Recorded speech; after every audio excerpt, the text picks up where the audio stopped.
saudara, kita tahu kitab Matius ini ditulis oleh Matius, seorang pemungut cukai menurut bapak-bapak gereja yang juga menjadi murid Tuhan Yesus dan tentu menjadi saksi hidupnya Tuhan Yesus pada saat Tuhan Yesus berada di dunia melayani sebagai manusia.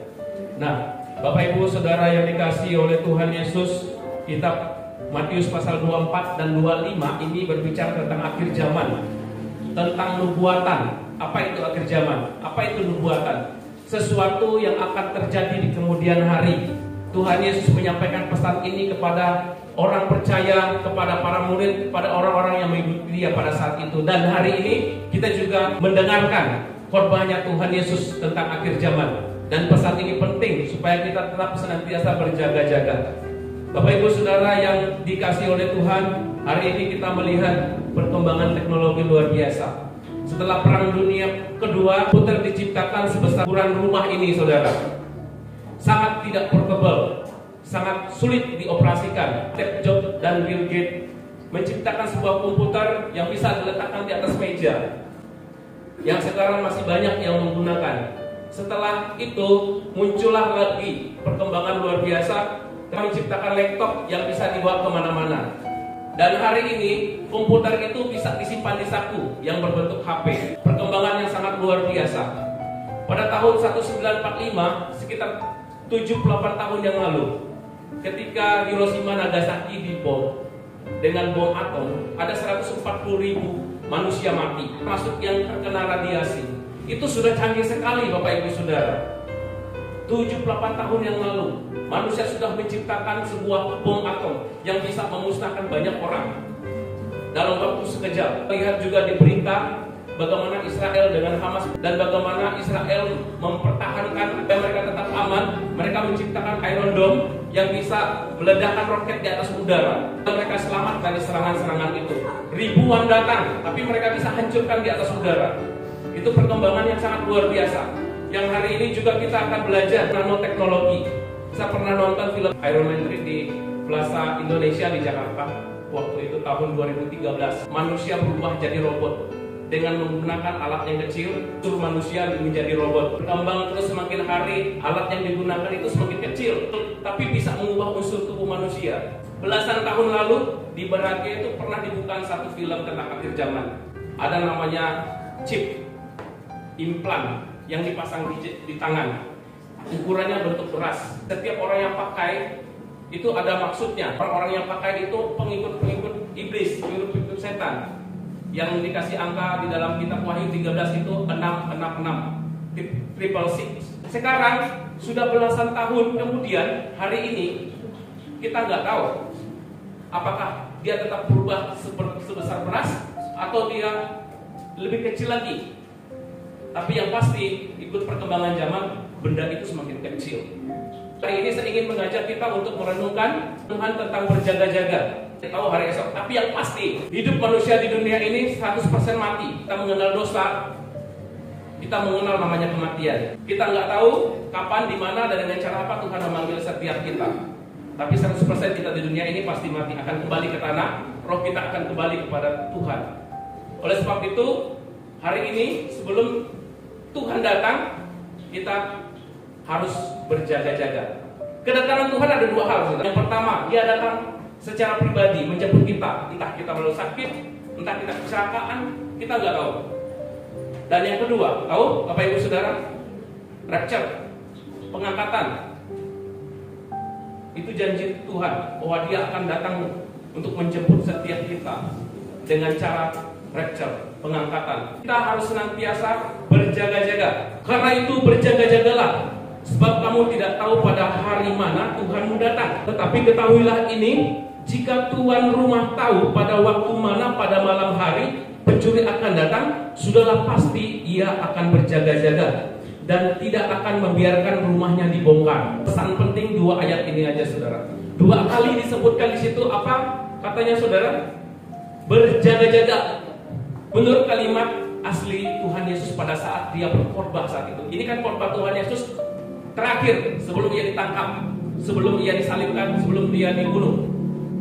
Dia menyampaikan pesan ini kepada orang-orang yang mengikuti Dia saat itu, supaya berjaga-jaga. Berjaga-jagalah, sebab kamu tidak tahu pada hari mana Tuhanmu datang. Tapi ketahuilah ini, jika tuan rumah tahu pada saat mana pada malam hari pencuri akan datang, sudahlah pasti ia akan berjaga-jaga dan tidak akan membiarkan rumahnya dibongkar. Kata berjaga-jaga di ayat pertama itu apotheos, yang artinya tidak tidur. Kalau di Eropa musim dingin, kalau mereka sedang berada di luar musim dingin, mereka tertidur, mereka akan selamanya tertidur dan mati karena beku oleh es. Makanya seringkali mereka merumpamakan tertidur itu dengan mati. Tertidur itu artinya kita senantiasa ada connect sama Tuhan, komunikasi sama Tuhan. Dan yang kedua, tetapi ketahuilah ini, jika tuan rumah tahu pada saat mana pada malam hari pencuri akan datang, sudahlah pasti ia akan berjaga-jaga dan tidak akan membiarkan rumahnya dibongkar. Apa arti dari berjaga-jaga di sini, saudara? Kalau bahasa asli yang Tuhan Yesus sampaikan saat itu adalah Gregorios. Gregorios ini artinya berhati-hati, waspada. Kita sudah berhati-hati, tapi orang tidak berhati-hati, tabrakan jadinya. Kakak saya kemarin saya antar ke rumah sakit Antonius. Sebenarnya kejadiannya sama-sama tidak hati-hati sebetulnya. Terjadilah kecelakaan, nabrak besi, kepalanya bocor, punggungnya nih, belakangnya bengkak, punggungnya sakit. Karena puji Tuhan udah mulai membaik. Pesan Tuhan Yesus buat kita hari ini yaitu apotheos dan Gregorios. Jangan tidur. Artinya kita selalu memiliki hubungan konek sama Tuhan. Gregorios, hati-hati, waspada, dimanapun kita berada. Kita harus senantiasa mengandalkan Tuhan. Daud ini bisa berhasil dalam segala peperangan.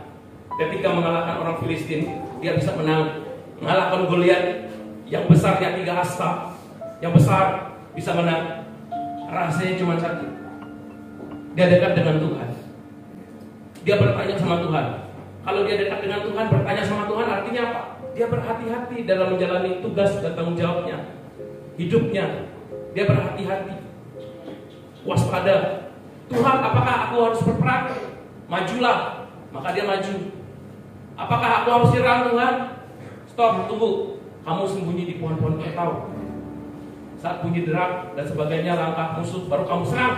Nah, itu. Jadi rahasia kemenangannya itu karena dia hubungan pribadi sama Tuhan. Begitupun kita sebetulnya ada kepekaan sama Tuhan. Yohanes pasal 1:12. Semua orang yang menerimanya, tapi semua orang yang menerimanya diberinya kuasa. Kuasa itu apa? Otoritas. Supaya menjadi anak-anak Allah, yaitu mereka yang percaya dalam namanya. Kita semua nih yang percaya sama Tuhan diberikan otoritas, kuasa. Kuasa yang seperti apa? 1 Yohanes pasal 4:4. Roh yang ada dalam diri kita jauh lebih besar daripada roh yang ada di dalam dunia ini. Itu dia. Roh Tuhan ada dalam diri kita, dalam setiap orang percaya. Itu sebabnya hamba Tuhan kalau berdoa dalam nama Yesus sembuh. Dalam nama Tuhan Yesus, iblis pergi. Taat.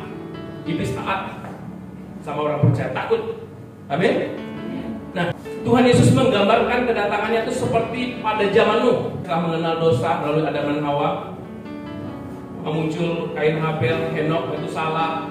Zaman Nuh, umur mereka waktu itu hampir 1000 tahun, saudara. Yang paling tua itu Metusalah, 969 tahun umurnya. Hampir 1000 kan. Jadi pada saat itu perkembangan manusia, penduduk manusia itu sangat banyak. Zaman Nuh, Tuhan melihat moral manusia sudah rusak. Kejahatan terjadi di mana-mana. Pembunuhan, pemerkosaan dan sebagainya. Menyesal telah menjadikan mereka. Allah sedih telah menjadikan mereka. Nah, itu sebabnya Tuhan berfirman kepada Nuh untuk membuat bahtera. Nuh tahu, Nuh sadar, Nuh peka terhadap Tuhan. Oleh sebab itu dia taat. Dia kerjakan apa yang Tuhan perintahkan. Dia buat bahtera. Walaupun pada saat itu dia diejek, dihina, diolok, bikin bahtera kapal di atas gunung. Itu sesuatu yang konyol. Tapi Nuh tidak perhatikan apa yang orang sampaikan. Dia tetap jangankan, karena dia tahu maksud dan tujuan Tuhan. Orang-orang tidak sadar. Pada saat kapal itu sudah jadi, naik atas kapal itu, turunlah hujan. Hari pertama hujan turun. Orang-orang mungkin menganggap itu hal biasa. Tidak masalah, Ini hujan biasa. Hari kedua, ketiga, hujan pun tidak berhenti. Sampai rumah mereka terkena air. Mereka harus lari ke tempat yang tinggi. Pada saat mereka lari ke tempat yang tinggi, barulah mulai muncul ketakutan. Oh, ini bahaya. Kita bisa binasai. Mereka baru berteriak sama Tuhan. Tuhan tolong. Tapi sudah terlambat. Akhirnya pintu ditutup, mereka tinggal di atas kapal. Dan semua orang yang minta tolong sudah terlambat. Nyawa mereka sudah tidak tertolong lagi. Hari ini bahwa hal itu bisa terjadi sama kita kalau kita tidak mau berjaga-jaga, berkomunikasi selalu sama Tuhan. Hari ini kita belajar korban Tuhan Yesus supaya kita Ahopteos dan Gregorius berjaga-jaga, waspada, karena kita tidak tahu kedatangan Tuhan. Kedatangan Tuhan itu seperti pencuri, tidak ada yang tahu. Masa pencuri kasih tahu, bro, nanti saya nyuri ya di rumah kamu malamnya jam 9 lewat 40 menit 3 detik. Tidak mungkin dia kasih tahu begitu kan? Dia akan datang dengan tidak diketahui oleh kita. Ayub pasal 42 ayat 2 katakan, aku tahu bahwa engkau dapat melakukan segala sesuatu dan tidak ada rencanamu yang gagal. Tapi kita lihat manusia pertama diciptakan apa? Gagal kan? Mereka jatuh dalam dosa. Kedua, Ayub zaman Nuh, semua orang mati kecuali Nuh dan keluarganya.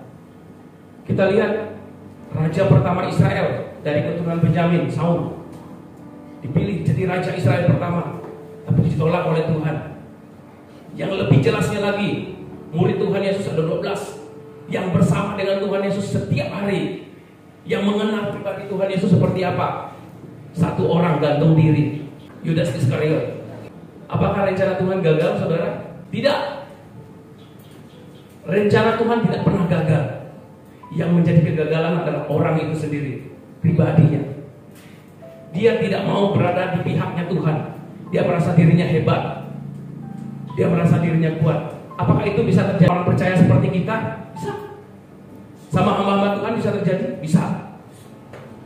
Sama pendeta yang rajin berkhotbah mungkin di mana-mana, pelayanan di mana-mana? Bisa. Bisa terjadi kalau dia mengandalkan kekuatannya sendiri, tidak berada di pihaknya Tuhan. Oleh sebab itu hari ini kita bisa belajar yang paling penting tadi adalah komunikasi pribadi kita sama Tuhan. Tetap mengandalkan Tuhan dalam hidup kita, amin. Tetap percaya bahwa Tuhan yang kita sembah yaitu Tuhan Yesus adalah Tuhan yang hidup. Akhirnya kita tidak perlu lagi takut dengan akhir zaman, tentang nubuatan tentang sesuatu yang akan terjadi di kemudian hari. Kenapa? Karena kita punya Tuhan yang hidup.